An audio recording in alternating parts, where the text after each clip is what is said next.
I am turning 54 soon.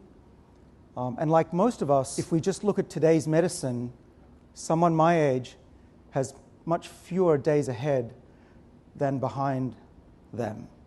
And these days ahead do not look very bright for someone in their 50s, and certainly for someone in their 60s, 70s, and 80s.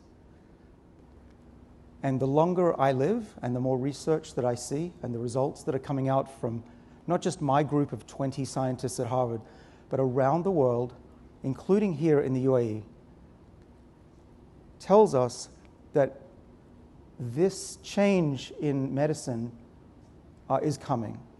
It's really no longer an if, it's really a question of when. We were visiting G42 and the Emirati Genome Project folks today and yesterday. And what I know is that through the development of genomic technology, which the UAE is very advanced in, I would say probably the leading country in the world in genetics, but also advancements in artificial intelligence and the ability to read the structures of the cell in atomic detail, that these combined technologies will advance medicine so fast that none of us in this room can imagine what life will be like in the near future.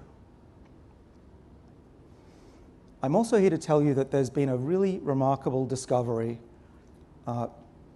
made by one of my students, actually, Wencheng Lu.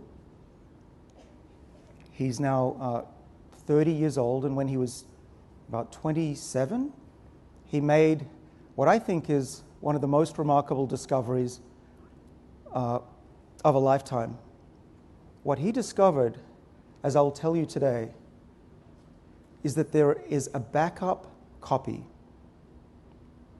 of youth in every cell in our bodies. What does this mean for us? It means that if you see somebody who's old and frail and sick, you should not think of them as old. You should look at them as though they have a corrupted software that needs to be reinstalled. And in my lab, we are learning now how to do that. In rodents, in mice, we do this.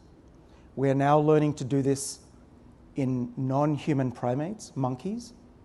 And the next step, in the next 2 years, if all goes well, we will treat our first patient for age reversal and cure an incurable disease. In this case, it will be blindness. These are things that we didn't even imagine could be possible just 5 years ago.